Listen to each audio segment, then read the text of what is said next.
বাংলাদেশের জাতীয় সংসদে বিরোধী দল 11 দলের যে প্রতিনিধিত্ব হচ্ছে সেই দল সংসদে একটি মুলতবি প্রস্তাব এনেছে, যেটার মূল বিষয় ছিল জাতীয় সংসদ মুলতবি করে জনগণ যে গণভোট দিয়েছে সংস্কারের জন্য তার উপর আলোচনা করা হোক, যাতে অবিলম্বে সংস্কারের জন্য গণভোটের রায়ের আলোকে যে সংবিধান সংস্কার পরিষদ গঠনের কথা সেটার অধিবেশন ডাকা হোক এবং গণভোটে যেটা পাশ হয়েছে 180 কার্য দিবসের মধ্যে পর্যায়ক্রমে সংসদে সেই সংস্কারগুলো পাশ করা হোক, বাস্তবায়ন করা হোক।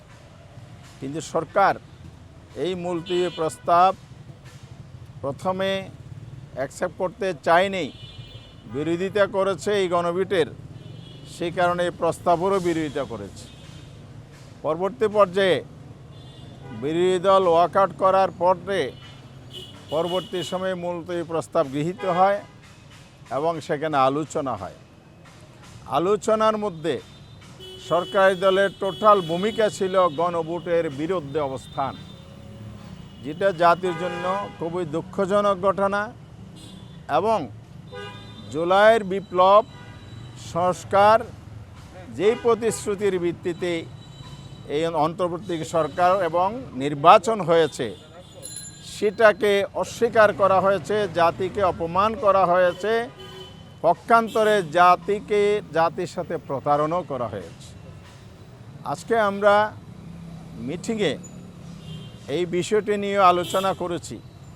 প্রাসঙ্গিকভাবে আরেকটা বলতে চাই, বিরোধী দলের এই মুলতবি প্রস্তাব আলোচনা সংস্কারের বিষয়টিকে, বিশেষ করে গণভোটকে যে অধ্যাদেশ এটা পার্লামেন্টে আনতে চাচ্ছে না, আবার রেকর্ড ভঙ্গ করেছে সরকারি দলের পক্ষ থেকে একটা মুলতবি প্রস্তাব এনে, যেটা রোববারে আলোচনার জন্য টাইম নির্ধারণ করা হয়েছে।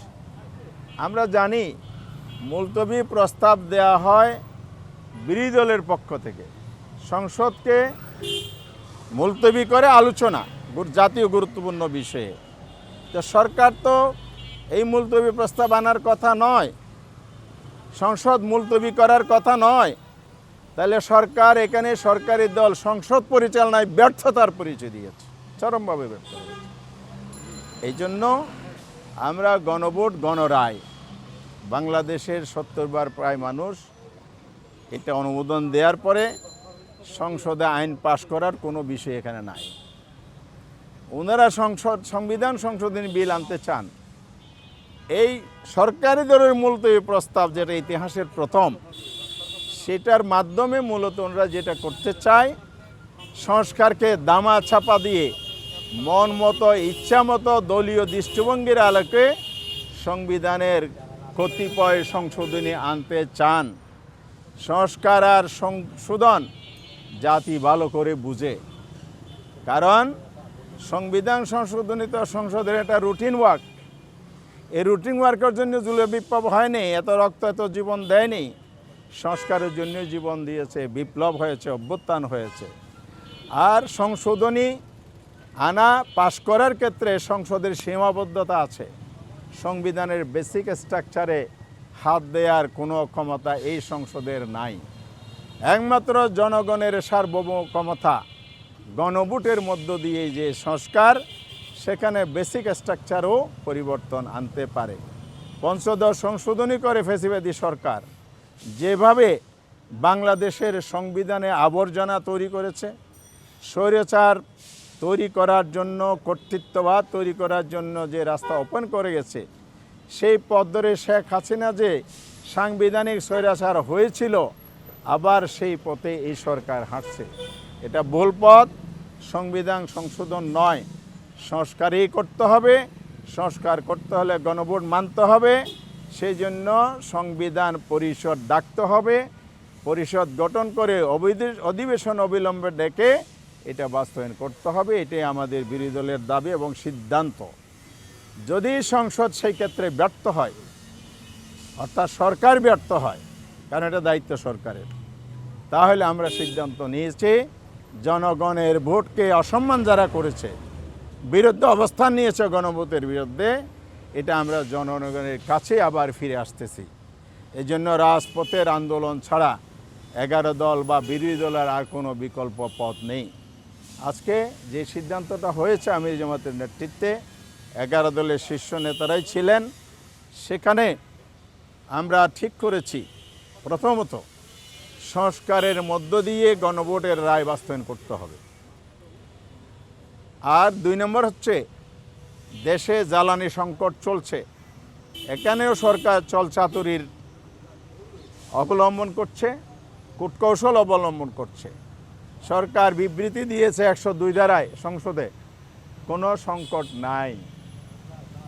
সরকার বিবৃতি দিয়েছে ঈদের ছুটি স্বস্তি হয়েছে, কিন্তু বাস্তব ফিল্ডে যেটা গেছে ঈদের সময় 370 জন মানুষের জান গেছে, জীবন গেছে।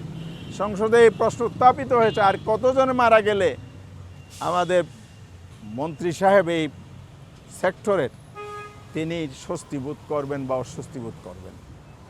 আর জ্বালানি তেল সরকার বলে সংকট নাই, পেট্রোল পাম্পে গেলে তেল পাওয়া যায় না, দিলে 1 লিটার 2 লিটার 500 টাকার তেল দেয়। সরকার আজকে একটা জঘন্য সিদ্ধান্ত নিয়েছে, এই তেল সংকট নাই বলে আবার তেলে যে পরিবহন ব্যয় কমানোর জন্য স্কুল অনলাইন করে দিয়েছে সপ্তাহে 3 দিন। এটা আমাদের মেধাবীদেরকে মেধাশূন্য করার আরেকটা পায় তারা। সরকার দেখেছি আমরা ভিন দেশের ইশারায় বাংলাদেশের শিক্ষা ব্যবস্থা, বাংলাদেশের প্রজন্ম তাদেরকে যাতে মেধাশূন্য করে বাংলাদেশ এবং জাতিকে যাতে অকার্যকর করা যায়, দুর্বল করা যায়, সেই পদক্ষেপ অতীতে স্বৈরাচারীরা নিয়েছিল, ওনারা সে পথ ধরেছেন। আইনশৃঙ্খলা পরিস্থিতি খুবই ভয়াবহ, খুন খারাপি প্রতিদিন হচ্ছে, চাঁদাবাজি হচ্ছে, হামলা হচ্ছে, ধর্ষণ হচ্ছে। সরকার এদিকে নজর নাই। এবং সংবিধানের 59 নম্বর ধারায় বলা আছে রাষ্ট্রের প্রশাসনিক কাঠামোগুলো সর্বস্তরে নির্বাচিত প্রতিনিধি দ্বারা পরিচালিত হবে। কিন্তু এই সরকার দলীয় লোকদেরকে প্রশাসক নিয়োগ করে গণতান্ত্রিক এই দ্বারা নির্বাচনের দ্বারা বন্ধ করে দিয়েছে বা বিলম্বিত করছে। এই দাবিগুলো নিয়ে আমরা জনগণের কাছে যাব, যাতে গণভোটের রায় বিলম্বে বাস্তবায়ন করা হয়। আর প্রাসঙ্গিক জনবান্ধব এই দাবিগুলো আমরা সেখানে আলোচনা করে সিদ্ধান্ত নিয়েছি। সরকার যদি দাবি পূরণ না করে, সংসদে সমাধান না করে, 11 দলের উদ্যোগে আগামী শনিবার 4 তারিখ ঢাকা রাজধানী বায়তুল মোকাররমের উত্তর গেটে বিকাল 5টায় আমরা বিক্ষোভ সমাবেশ এবং মিছিল করব। এবং পরবর্তী সময়ে আমরা দেশবাসীকে সামনে রেখে গণসংযোগ, লিফলেট বিতরণ, জনমত গঠনের কর্মসূচি নেব এবং বিদ্যুভিত্তিকভাবে একাডেমিলি এই কনসেপ্টগুলো জাতিকে অবহিত করার জন্য আমরা সেমিনার, সিম্পোজিয়াম, রাউন্ড টেবিল বিভিন্ন প্রক্রিয়া প্রোগ্রাম নির্ধারণ করেছি। এরপরও যদি সরকার জনমতকে উপেক্ষা করে, তাহলে আমরা কঠোর কর্মসূচির দিকে যেতে বাধ্য হব। এবার আমাদের সাব কমিটি হয়েছে, ওনারা কর্মসূচি প্রণয়ন করবেন। আগামী 7 তারিখ আন্দোলনের রূপরেখা, ভবিষ্যৎ কর্মসূচি নিয়ে শীর্ষ পর্যায়ের মিটিং অনুষ্ঠিত হবে, সেখানে আরও বিস্তারিত কর্মসূচি ঘোষণা করা হবে।